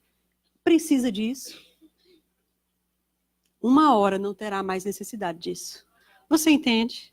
O que eu quero é que vocês não se acomodem com esse jeito tá bom. Assim tá bom. Mas se Deus não tiver isso como o ápice que ele tem para vocês, é injusto você querer ficar assim. Deus é o dono do negócio, ele pode dizer como ele quer. Se ele quer alargar as tendas e as estacas, o cara tem direito, ele é dono. Desculpa o termo, mas com ele tá tudo bem. Você entende? Um lugar amplo, espaçoso, arejado. Amado, nada começa grande, tudo é construção mesmo, é assim mesmo. Hoje você vai para Campina Grande e fica impressionado, mas não era assim não se iluda não. O Pastor Band começou com uma salinha, um lugarzinho emprestado, que era uma escolinha de criança infantil, no centro da cidade. A líder do departamento infantil usava uma árvore frondosa que tinha de frente, levava as crianças para sentar debaixo da árvore, porque não tinha uma sala para um departamento infantil. As crianças ficavam num tapete, Rosalba, debaixo de uma árvore, com as crianças. Terminava, fazia uma filinha, atravessava a rua e devolvia os pais. Você entende? Hoje você vai na sede, é o maior vão livre, em termos de igreja, que a gente tem dentro de Campina Grande, se duvidar, dentro de João Pessoa. Vão livre, sem estaca no meio, sem coluna. É enorme as proporções dela. Você entende? Mas não começou assim. Se você tiver a oportunidade de ir na Grande Bud viver o que Jay mora, você vai ver, nossa, que casa linda. Ai, que casa maravilhosa. Mas não foi assim. Ele saiu de São Paulo, dirigindo uma Kombi, com poucas coisas dentro da Kombi dele. Um americano, amado, grande, numa Kombi, fazendo um viajão desse de 3 dias, 2 dias. Então, assim, todo mundo começa de baixo mesmo, construção é construção, todo mundo está construindo sua vida, seu caráter, sua fé, é de degrau em degrau, de glória em glória, é assim mesmo. Vocês estão comigo? Mas Deus tem um cenáculo amplo e espaçoso. E eu não estou falando só a nível da igreja, mas Deus tem uma casa melhor, talvez, para você. Hoje eu falava com Josi, lá na casa de Nega, eu dizia para ela, eu não tenho muitas exigências, de jeito nenhum, mas Deus sabe que se tem uma coisa que me agrada é morar direitinho. Eu queria morar direitinho, você entende? Porque aqui fora da sua casa, você já passa muita pressão, e pega trânsito, e cuida de gente, e cuida de trabalho de gente, e problema de pessoas. Quando você chega em casa, você chega no seu pequeno Éden. Aquele é o seu lugar de repouso, ou deveria ser. Aquele lugar de paz, onde você pode ser você mesmo. Onde você pode ligar a televisão ou não, onde você abre a geladeira. Você entende? Você não anda se esbarrando com todo mundo e livrando os móveis, porque senão a gente vai se bater. Não, amplo e espaçoso, você pode andar. O marido cruza com a esposa, dá um tchau. Você entende? É possível, Janaína? É. A questão não é o que Deus pode fazer, é o que você conseguir crer. Cuidado com falsa humildade. Porque Deus sabe ler o que é humildade. Como eu falava hoje de manhã, né, no café da manhã quem estava, Jesus, quando ele foi fazer esse dito lava-pés, nesse dito lugar, nesse lugar amplo e espaçoso aqui, nesse momento de despedida com eles, a Bíblia diz, sabendo de onde vinha, que viera de Deus, que tudo foi dado na sua mão, e sabendo que no final ele ia voltar para Deus, ou seja, consciente de quem ele era em Deus, e que Deus era com ele, aí ele se baixou e lavou os pés de todo mundo, inclusive de Judas, que era o traidor nojento. Mas lavou o pé dele como lavou o de João, como lavou o de Pedro, igualzinho. Como é que uma pessoa se baixa desse jeito? No final ele disse assim, vocês entenderam o que eu fiz? Vocês me chamam de mestre, senhor e de certo, porque eu sou. Mas mesmo sendo mestre e senhor, eu fui lá e lavei os pés de vocês. Tudinho, sendo mestre e senhor. Ou seja, também quero que vocês façam isso uns aos outros. Ele queria ensinar uma lição prática. E ele queria fazer isso num lugar amplo e espaçoso. Isso é a verdadeira humildade. A humildade é saber quem você é. Você veio de Deus. Você tem todas as coisas por meio do Filho. Nele sim e o amém. E você vai voltar para Deus. Consciente disso, você lava o pé de qualquer pessoa. Você se baixa e se humilha para qualquer pessoa, porque você sabe quem você é.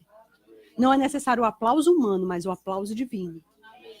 Entende? Pronto, essa é a verdadeira humildade. Não, eu sou só um pobre coitado nessa terra. Deus sabe. Não, não quero ter as coisas não, porque senão vai mexer na minha humildade. Tu sabe, Senhor. Deus sabe. Fica tranquilo, tá de boa. Deus sabe. Mas Ele também sabe que você precisa ter as coisas. As coisas básicas. O que é que você precisa? Precisa de quê? Eu preciso de uma roupa nova, porque meu menino vai se formar agora. No final do ano a gente não tem nada. Pois precisa, pois vamos botar roupa. Você entende? Amém. Lugar amplo e espaçoso. Mobiliado. Precisa de mobília, precisa das coisas, precisa deitar numa cama direitinha, que você não amanhece tudo quebrado. Precisa de uma geladeira que não esteja escorada com um pedaço de tijolo. Você entende? Não se preocupa, porque você e eu não temos essas coisas hoje, não diminui a gente em nada. Mas fica tranquilo, porque o alvo é esse. Não é à toa que a gente vai pisar em rua de ouro. Se você não consegue ter coisa boa hoje, porque você acha estranho, é melhor mudar essa mentalidade, porque lá em cima, senão tu não vive. Coisa boa não é coisa de gente snob. Coisa boa não é coisa de gente que humilha os outros. Não, coisa boa é de gente que sabe quem é. E que sabe que eu estou aqui hoje, mas amanhã é teu. Não tenho nada com nada. Hoje eu estou em cima, amanhã eu estou embaixo. A vida é assim. A vida é assim. Hoje o seu nome aparece em todos os cartazes, amanhã você nem é ninguém. Ninguém conhece você, ninguém viu você, ninguém chama você para nada. Isso é a vida. Não ame o que você tem. Não supervalorize o que você tem ao ponto de eu dizer, eu quero que você passe para o seu próximo. Ou eu quero que você passe isso para o seu inimigo e você não consiga fazer. Não, amado. Tudo o que temos veio dele. E tudo o que temos volta para ele. É assim que é. Estão comigo? Se buscarmos o reino de Deus em primeiro lugar, não te preocupes, como o pastor falou, tudo vai ser acrescido a você, somado a você. Amém? Porque o reino de Deus é semelhante a um homem que pegou uma semente e lançou em terra, não sabendo ele como, passando o dia e a noite, ela frutificou. Não sabendo ele como, porque a terra por si mesma frutifica, mas primeiro a erva. Uma folhinha bem pequenininha, um brotinho saindo da terra. Primeiro é a erva. Aí depois a planta, a espiga e então o grão cheio na espiga. Etapas. Amém? O agricultor tem que lançar a semente. Porque o reino de Deus toda vez que você vê uma parábola que Jesus está contando, começando assim, porque o reino de Deus é semelhante a, porque o reino de Deus funciona como, porque o reino de Deus será como.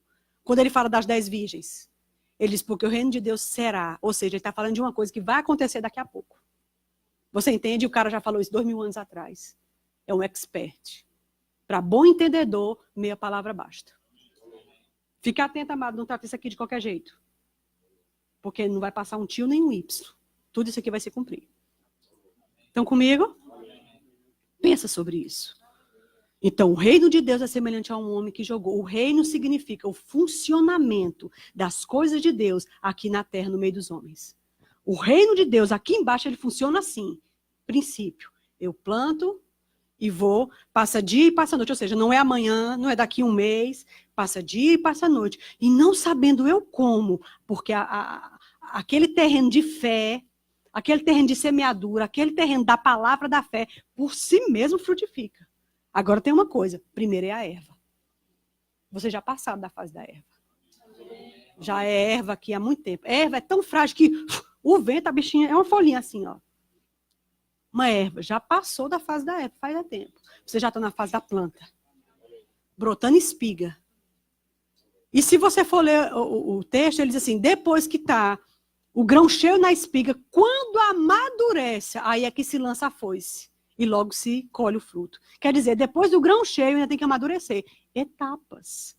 Porque a vida do crente é de glória em glória, de degrau em degrau. A vereda do justo é como a luz da aurora, brilha mais e mais até se tornar dia perfeito. Porque necessitar de paciência, para depois de haver feito tudo segundo a vontade de Deus, você finalmente vem herdar a mesma promessa. Diária, é uma questão diária. Conquiste-se a si mesmo diariamente. A perseverança precisa ter a sua medida completa. Então tenha paciência. Não é de uma hora para outra, mas precisa ser lançada a semente na terra.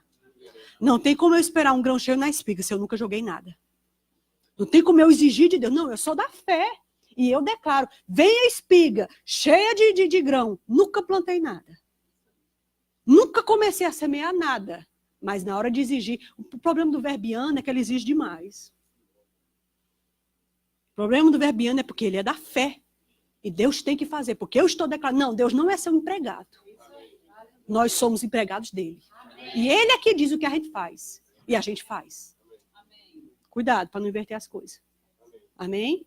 O que eu declaro em fé, guiado por ele, aí eu trabalho em favor daquilo, para que aquilo aconteça. E aquilo um dia se manifesta para mim. Esse é o princípio, como o homem que lança a semente. Amém? Vamos ficar de pé. Oh, aleluia, aleluia, aleluia. Aleluia. Eu quero que você ore em línguas. Roxo se fraste me quebrasum vrus. Juste que vem hamaquinha sumbia cofonesta. Shiknesif na kama na koshne me heknis na mahas. Chekatsiria fatsurio compria siblidriam brus. Orco chivlidriam bras.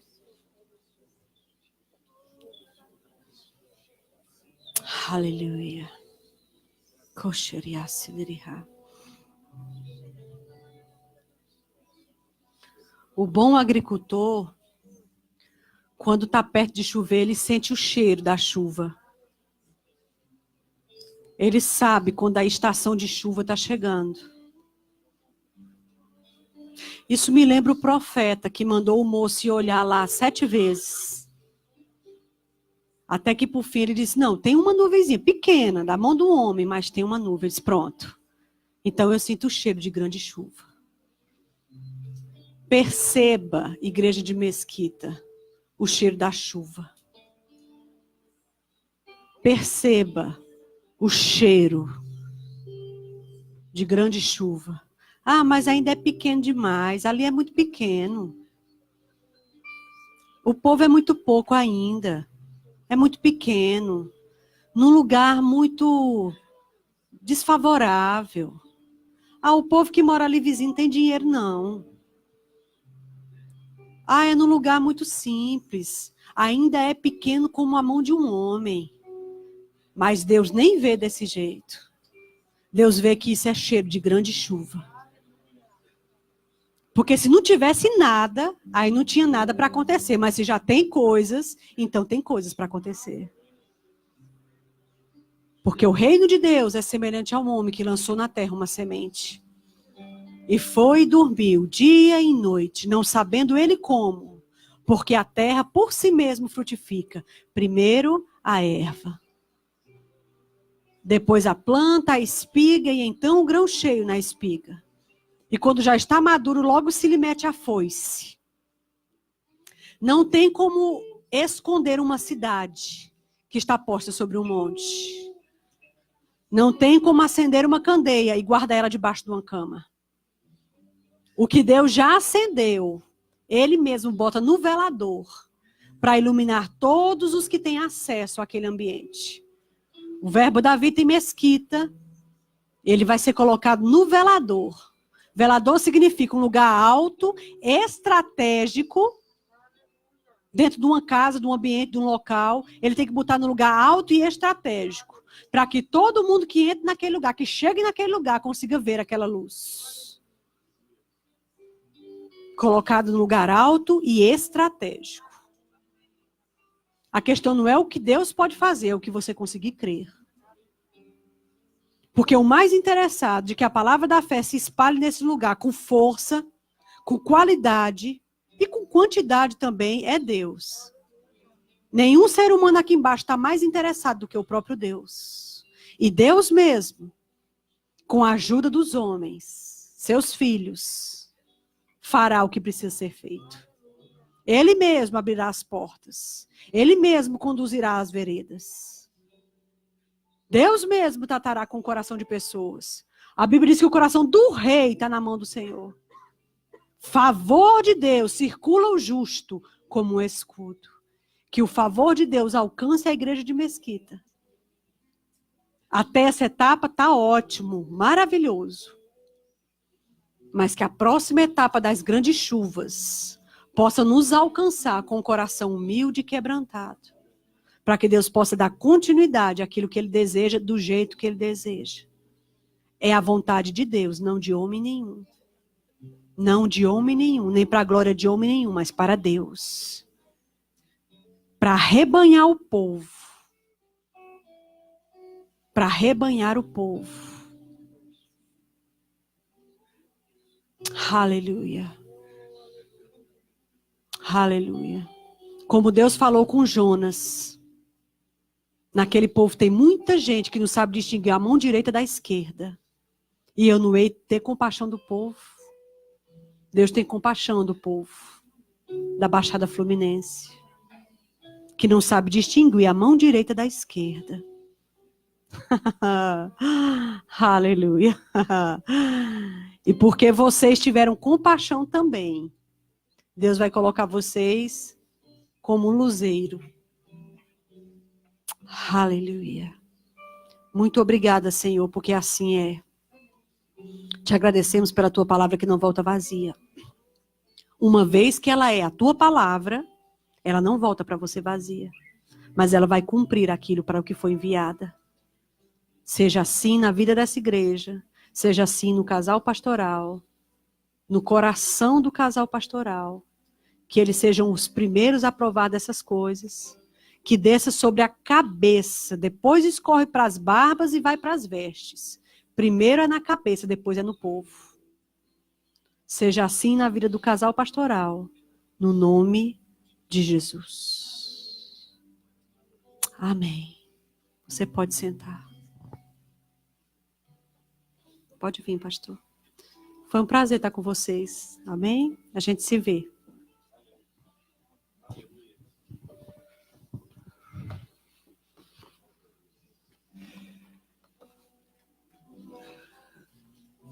Aí, como é que eu faço agora?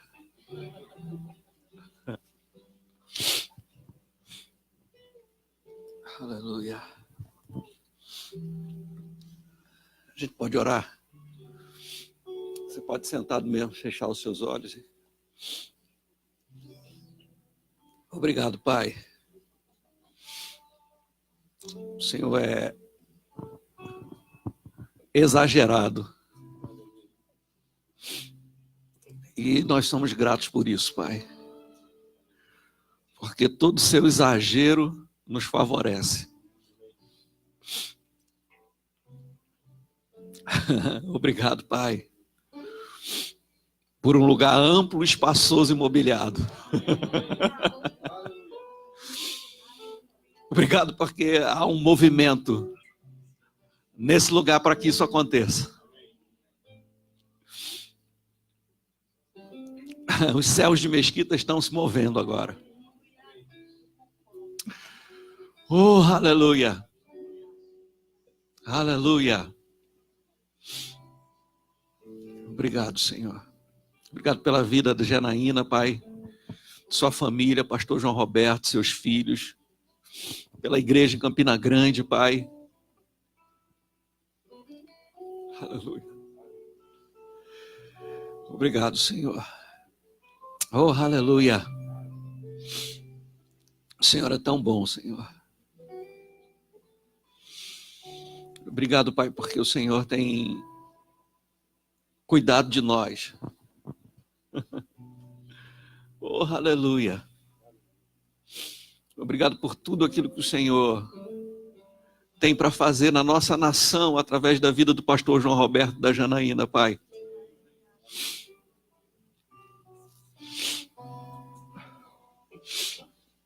Obrigado porque começa em Campina Grande, mas não vai ficar só em Campina Grande, Pai. Obrigado, Pai, por um ministério para as nações, para a nossa nação e para outras nações, Pai. Oh, aleluia. Obrigado, Pai, por tudo que o Senhor tem feito, fez, por tudo que foi colocado diante de nós e a gente concorda. Nós somos da fé e não dos que retrocedem. Oh, aleluia. Glória a Deus, aleluia. Aleluia. Você está feliz? Amém. Glória a Deus. Eu me lembro, há um tempo atrás, alguns anos atrás, um pastor de uma outra nação, que eu nem vou falar qual a nação, disse para mim, depois de me ver chorando e algumas outras pessoas, e disse que o homem brasileiro é um homem fraco. E eu fiquei pensando quando, claro que eu estava em submissão, não ia discutir com ele por causa disso, mas eu fiquei pensando que o homem de Jerusalém também era um homem fraco, no ponto de vista, segundo o ponto de vista dele, porque Jesus chorou. E eu vou dizer uma coisa para você, eu choro é mesmo. Eu não tenho dificuldade não, com esse problema com isso não, e tá tudo certo. Aleluia. A gente não está chorando de tristeza, a gente está emocionado com o cuidado de Deus. Deus é... Aleluia. E está tudo certo. E se você não chora, também não fica chateado com isso não. Precisa descascar cebola, para tem que ser igual o pastor. Engraçado, quando eu descasco cebola, eu não choro. Tem umas técnicas. Glória a Deus. Você foi abençoado? Amém. Diga, eu sou abençoado. Tem um texto bem conhecido nosso, a gente também familiarizado com ele, em 2 Coríntios, no capítulo 9. Eu queria que você abrisse lá, por favor. Carta de Paulo aos Coríntios, no capítulo 9. Segunda carta de Paulo aos Coríntios. 2 Coríntios, capítulo 9. Aleluia.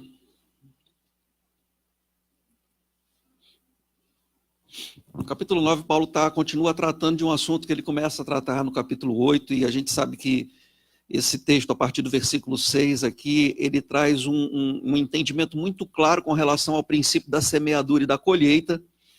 E eu quero ler novamente para você e te dar um fundamento para que você faça o que de mais você gosta de fazer quando nós nos reunimos, que é semear. Diga amém, pelo amor de Deus, para eu não passar vergonha aqui. Então diz assim, isto afirma aquele que semeia pouco, pouco também ceifará, e o que semeia com fartura, com abundância também ceifará. Chamamos isso de a lei da proporção. Deus não vai abençoar a quantia, mas a proporção. Porque a quantia que eu tenho pode ser pouco para você, mas pode ser muito para mim. Então, aquilo que você tem, quando você semeia, o que vale é a proporção daquilo para você. E Deus vai aumentar abundantemente a proporção da sua semente. Você sabe que R$100 pode ser a solução para os problemas de uma pessoa ao longo da semana, essa semana que vai começar agora. Mas R$100 para uma pessoa que precisa de muito mais do que isso, pode ser um grande problema. Amém? Então, isso é muito relativo. Então, na verdade, Deus abençoa a proporção. Esse primeiro versículo que lemos aqui, o versículo 6, fala da lei da proporção. O que semeia pouco, vai colher pouco proporcionalmente. O que semeia com fartura, proporcionalmente vai colher com abundância. Isso é muito pessoal. Agora, cada um contribua segundo tiver proposto no coração. Então, onde a semeadura nasce, onde a gente é inspirado para semear? No coração. Então, quando a gente fala de dinheiro, eu sei que a gente precisa de dinheiro para pagar a conta, e a gente ouviu a Janaína falando, inspirada pelo Espírito Santo sobre isso hoje aqui. A gente sabe que a gente está falando de coisas naturais, mas a gente sabe que a oferta ela nasce no coração. Então, quando a gente fala de oferta, a gente está falando de coisas espirituais. Porque a gente está falando do milagre financeiro que a gente precisa, que está dentro da semente que a gente tem. Amém? Então, cada um contribua segundo tiver proposto no coração, não com tristeza ou por necessidade, porque Deus ama quem dá com alegria. Diga, alegria, fruto do Espírito.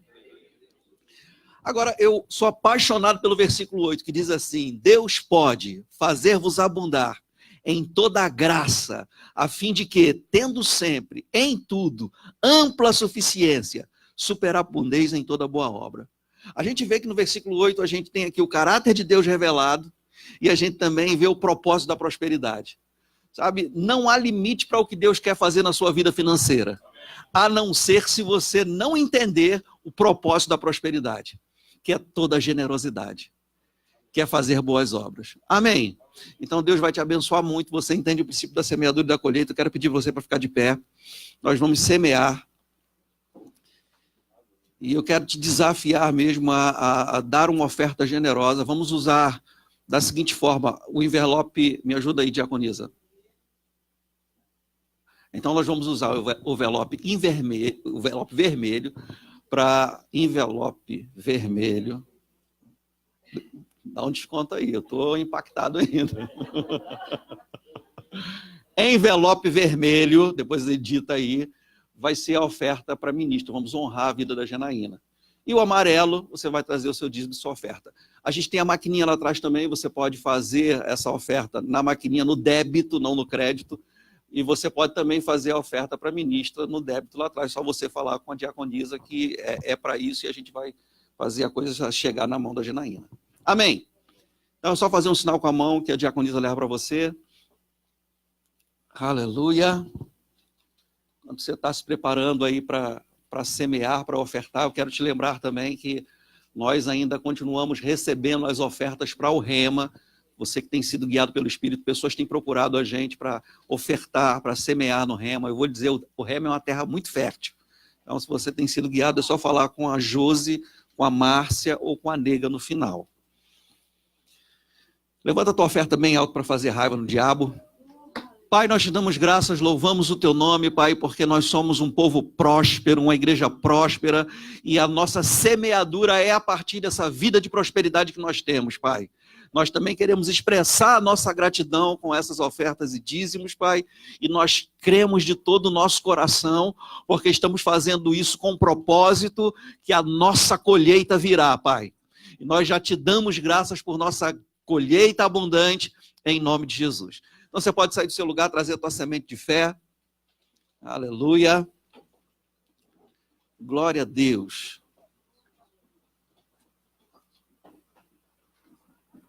Oh, aleluia.